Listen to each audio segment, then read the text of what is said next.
समस्त प्रभु प्रेमी भक्तों को जय श्री राम।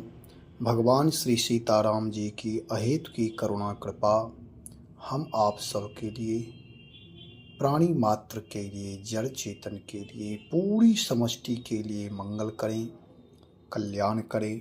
इन्हीं मंगल कामनाओं के साथ मांगलिक चर्चा प्रारंभ करते हैं। आज का विषय है भगवान राम और उनके भक्त। हम आप अभी तक सुनते आए हैं कि भगवान से बड़ा भक्त होता है। सचमुच गोस्वामी श्री तुलसीदास जी महाराज रामचरितमानस के उत्तर कांड में कहते हैं कि राम से अधिक राम कर दासा। और ये इस चौपाई की अर्धाली हम आप सब वर्षों वर्ष से सुनते आ रहे हैं। लोग ऐसा बोल चाल में बोलते हैं, अरे राम से अधिक राम कर दासा। भगवान भी संतों की महिमा गाते हैं, भक्त भी भगवान की महिमा गाते हैं, लेकिन गोस्वामी श्री तुलसीदास जी महाराज कहते हैं मेरे जीवन में भगवान से बड़ा भक्त होता है। दूसरी बात यह है, यह जो प्रसंग है राम से अधिक राम कर दासा, ये कागभुसुंडी और गरुड़ संवाद में है। श्री कागभुसुंडी जी गरुड़ जी से कह रहे हैं, यह चौपाई पूर्ण रूप से इस तरह है, मोरे मन प्रभु अस विश्वासा, राम से अधिक राम कर दासा।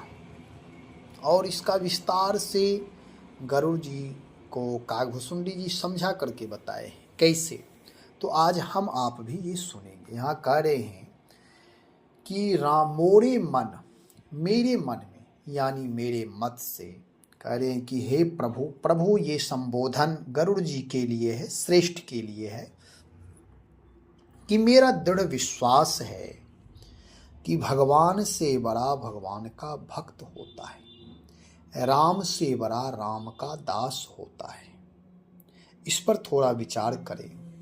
भगवान सबसे बड़े होते हैं, भगवान से बड़ा कोई नहीं होता है, क्योंकि वे परब्रह्म परमात्मा ही प्रभु हैं, समर्थ हैं, प्राणी मात्र की आत्मा है, कण कण क्षण क्षण जन जन में व्याप्त हैं, जड़ चेतन में व्याप्त हैं, परम पिता परमात्मा सर्वसमर्थ है। एक दृष्टिकोण से तो यह है। दूसरी दृष्टिकोण यह है कि माधुर्य उपासना में भगवान से बड़ा भक्त होता है। जैसे व्यवहारिक पक्ष में हम आप देखें, माता पिता श्रेष्ठ होते हैं। माता पिता अपने बच्चों के जन्मदाता हैं, कर्मदाता हैं, लालन पालन करने वाले हैं, भरण पोषण करने वाले। लेकिन वही माता पिता जब अपने बच्चों से लाड़ प्यार करते हैं तो फिर बच्चा उनके कांधे पर चढ़ जाता है, उन्हें घोड़ा बना करके चलता है। ये बच्चा का लाड़ प्यार है।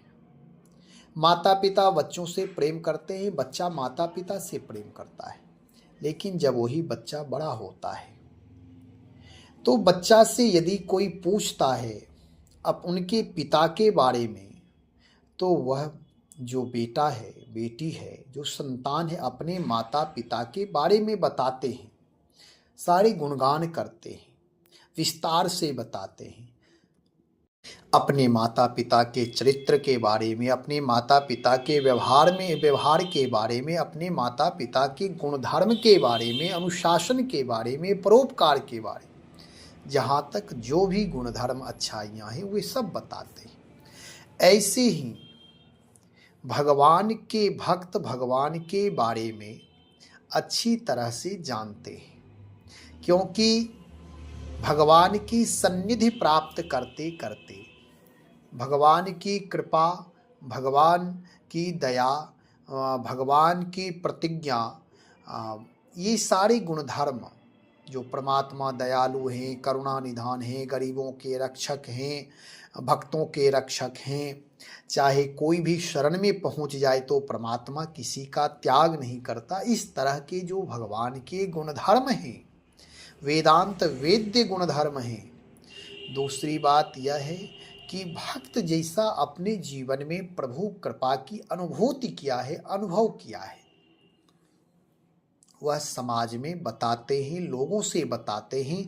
और हम आप सब संतों से, राम भक्तों से भगवान की, राम की महिमा सुन करके प्रभु से जुड़ते हैं। तो इस दृष्टिकोण से कह रहे, राम से अधिक राम कर दासा। भगवान राम तक पहुंचना असंभव है। ठीक है, भगवान राम मंदिर में हैं, हम आप पहुंचते हैं, लेकिन परमात्मा का जो अव्यक्त स्वरूप, एक अलौकिक स्वरूप, दिव्य स्वरूप है, उसे पहचानना, उस भाव में डूबना बहुत कठिन है। अब यहाँ कह रहे कि भाई आप कह रहे हैं कि मोरे मन प्रभु अस विश्वासा, राम ते अधिक राम कर दासा। राम से अधिक राम का दास सर्वश्रेष्ठ है। कहते हाँ, कैसे? तो कहते हैं कि उदाहरण के दृष्टिकोण से, आप उदाहरण से समझे। अब आगे जो चौपाई कह रहे हैं वे हम आप समझेंगे। कह रहे हैं, राम सिंधु घन सज्जन धीरा, चंदन तरु हरि संत समीरा। इसका सामान्य अर्थ है कि भगवान राम समुद्र की तरह हैं, समुद्रवत हैं। कभी एक उत्प्रेक्षा करके, एक तुलनात्मक व्यवहारिक दृष्टिकोण से हम आप सबको समझाने के लिए इस तरह कह रहा है कि राम सिंधु हैं, यानी समुद्र हैं। घन, घन नाम बादल, बादल नाम मेघ। सज्जन, धीर पुरुष जो है, सज्जन लोग जो है, संत लोग जो हैं, राम जी के दास जो हैं, वे बादल की तरह हैं। और चंदन तरु हरि, हरि नाम परमात्मा जो भगवान हैं, वे चंदन वृक्ष की तरह हैं और संत हवा की तरह हैं। अब ऐसा उदाहरण क्यों दिए हैं, इस भाव को समझे। कह रहे, राम सिंधु घन सज्जन धीरा। जो धैर्यवान संत हैं वे बादल की तरह हैं। जैसे समुद्र है, हम आप सब लोग समुद्र के पास नहीं पहुंच सकते, समुद्र का पानी नहीं पी सकते। परमात्मा को हम आप समझ नहीं पाएंगे, परमात्मा का दर्शन, उनका तेज, उनका प्रभाव सहन नहीं कर पाएंगे। परमात्मा की उस विराटता को हम आप दृष्टि से देख नहीं पाएंगे। जैसे एक सूर्य में इतना तापमान, इतनी शक्ति है, इतना प्रकाश है कि एक सूर्य का प्रकाश हम आप इतने दूर जो सूर्य हैं उनका सहन नहीं कर पाते। और वे परमपिता परमात्मा जो अनंत अनंत सूर्यों को प्रकाश देने वाले हैं, जो सबको शक्ति देने वाले, ऐसे शक्तिमान प्रभु से हम आप कैसे जुड़ सकते हैं? इसके लिए उदाहरण के तौर पर कहते हैं, जैसे समुद्र के पास हम आप नहीं जा सकते, समुद्र सबके लिए सौलभ्य नहीं है, सुलभ नहीं है, प्राप्त नहीं हो सकता। लेकिन जब वही समुद्र का पानी हम आप पीने के लिए चाहें तो सहज में नहीं पी सकते। एक तो जाना संभव नहीं, वहाँ जाकर के उसका पानी पीना संभव नहीं है। लेकिन जब वही सूर्य के द्वारा वाष्प बन करके मेघमंडल में पहुँचता है और वही जब बारिश होती है तो हम आप सब उस पानी को पी सकते हैं अमृत की तरह। बारिश का जल सबसे शुद्ध होता है और उस जल को पी सकते हैं। सब कोई पी सकता, सब के लिए वह प्राप्त हो जाता है। बारिश कोई विचार करके नहीं करता कि यहाँ एक आदमी के यहाँ किया, दूसरे खेत में नहीं करना है, दूसरे घर में पानी नहीं देना है। सम्यक प्रकार से सार्वजनिक रूप से बारिश की बूंदें हर जगह बारिश होती है और उसका हम आप उपयोग कर सकते। ऐसे ही समुद्र सबको उपलब्ध नहीं होते। समुद्र सब समुद्र के पास नहीं जा सकता, पहुंच भी जाए तो उसका पानी नहीं पी सकता।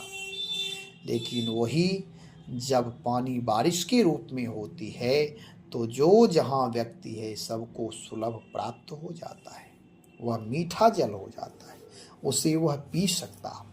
ऐसे ही वह परम पिता परमात्मा सिंधु की तरह परम विराट हैं, उनसे जुड़ना संभव नहीं हो सकता। लेकिन जब कोई संत के माध्यम से, भक्त के माध्यम से, भगवान के निकटतम पार्षद के माध्यम से, उनके अनुरागी प्रेमी भक्तों के माध्यम से यदि हम परमात्मा के रहस्य को समझ लेते हैं, परमात्मा के स्वरूप को समझ लेते हैं, तो सुलभ हो जाते हैं। इसलिए कह रहे राम से अधिक राम कर दासा। दूसरा उदाहरण दे रहे हैं, चंदन तरुहरि संत समीरा। समीरा नाम, समीर नाम हवा, चंदन तरु नाम वृक्ष। जैसे चंदन का वृक्ष है, उस वृक्ष को यदि हम आप मल्यागिरी चंदन जो है, जो मल्यागिरी है, उस पर जो वृक्ष होते हैं, पवन के प्रभाव से वे सब भी सुगंधित हो जाते हैं। और उस गिरी पर बहुत सारे सर्प, चंदन में ऐसा हम आप सुनते हैं, चंदन विष व्यापत नहीं लपटे रहत भुजंग। चंदन में बहुत सारे सर्प लटके रहते हैं, लिपटे रहते हैं। इसलिए हम आप चाहेंगे कि चंदन प्राप्त कर लें, ये संभव नहीं है, क्योंकि उसमें विषाक्त सर्प लपटे हुए, वह लिपट करके रहते हैं। कुछ लोग कहते हैं शीतलता के कारण, कुछ लोग कहते हैं सुगंधी के कारण, जो भी कारण हो, हम आप चंदन तरु प्राप्त करने में सफल नहीं होंगे। ऐसे ही परमात्मा भी चंदन वृक्ष की तरह हैं, बड़े सुगंधित हैं, बड़े पावरफुल हैं, परम विराट हैं, बड़े मूल्यवान हैं। लेकिन मल्यागिरी पर्वत पर जैसे वे वृक्ष है, सब हम आप सब कोई मल्यागिरी पर्वत पर नहीं जा सकते, संभव नहीं है। कहाँ है पता नहीं है। सब कोई चंदन वृक्ष को खोज भी नहीं सकते, प्राप्त नहीं कर सकते, पहचान नहीं सकते। लेकिन जब पवन यानी हवा चले, तो जब हवा चलती है तो उस हवा के माध्यम से हम आप तक चंदन की सुगंधी पहुंच जाती है। सहायक कौन हुआ? हवा। ऐसे ही भगवान चंदन तरु के समान हैं, परम शीतल हैं, परम शीतल हैं, लेकिन हर जगह उपलब्ध नहीं है। मल्यागिरी पर्वत पर रहते हैं, यानी परमात्मा अदृश्य रहते हैं, दिखाई नहीं देते। संत भक्त भगवान की उपासना करके उनको प्रकट करते हैं, और फिर उनके प्रभाव से हम आप माधुरी स्वरूप का दर्शन करते, आह्लादित होते, आनंदित होते। इसलिए कहते राम से अधिक राम कर दासा। भगवान की भक्ति तभी संभव है जब कोई भगवान के भक्त अनुग्रह कर दे, कृपा कर दे। बिना कृपा किए, जैसे कोई एकाध व्यक्ति सृष्टि में ऐसा होगा जो जन्म लेते ही बुद्धिमान हो, प्रज्ञावान हो, विद्वान हो, सब कोई ऐसा नहीं होता। ऐसे ही कोई एकाध ऐसे हैं जो बिना भगवान के भक्तों से जुड़े, बिना उपासना किए परमात्मा प्राप्त हो जाए, एकाध कोई रेयर केस। लेकिन ऐसा सार्वजनिक नहीं हो सकता, ये अपवाद होता है, रेयर केस जिसे कह सकते हैं। लेकिन सहज मार्ग कोई यदि पढ़ना चाहे तो उत्तम शिक्षक के माध्यम से उनके संरक्षण में रहकर प्रारंभ से पढ़ाई करके अंतिम तक पहुंच सकते, पूर्णता को प्राप्त कर सकते। ऐसे ही हम आप जो कोई भी हैं, यदि अध्यात्म मार्ग में चलना चाहते, भगवान के स्वरूप को जानना चाहते, भगवान की भक्ति करना चाहते, तो भगवान के भक्तों से प्रीति अवश्य करें। प्रीति करने से ही भगवान के जो भक्त हैं, भगवान की दिन रात भगवान की सेवा में रत रहते, भगवान नाम का सतत जप करते, भगवत चरित्र का गायन करते हैं, भगवान की जो प्रेमी भक्त हैं, उनकी सन्निधि यदि प्राप्त हो जाए, तब फिर हम आप भी सहज में ही भगवत प्राप्ति कर सकते। इसलिए कहते हैं मोरे मन प्रभु अस विश्वासा, राम से अधिक राम कर दासा। भगवान से अधिक भगवान के भक्तों की महिमा है। भगवान नाम का सतत जप करते रहें, परमात्मा के हित की कृपा बनी रहेगी। कोई ना कोई भगवान के भक्त भी आपके पास पहुंच जाएंगे या कहीं ना कहीं संयोग से अवश्य मिल जाएंगे। जब हम आप अपने जीवन को अध्यात्म मार्ग से, भक्ति मार्ग से जोड़ना चाहते हैं, समर्पण करना चाहते हैं, तो प्रभु कोई ना कोई प्रतिनिधि भेज देते हैं, अवश्य मिलेंगे। संतों से प्रेम करें, भक्तों से प्रेम करें, भगवान से, भगवान नाम से, भगवान की लीला से, भगवत चरित्र से प्रेम करें। प्राणी मात्र के प्रति सम्मान भाव रखें, सबके प्रति ईश्वरीय भाव रखें, दया करुणा प्रेम भाव रखें। तन मन वचन से कभी किसी का कोई अपमान ना करें, कोई अपराध ना बने, सबके प्रति आदर भाव रखें, ईश्वरीय भाव रखें। भगवान नाम का जप करें। श्री राम जय राम, जय जय राम, श्री राम जय राम, जय जय राम।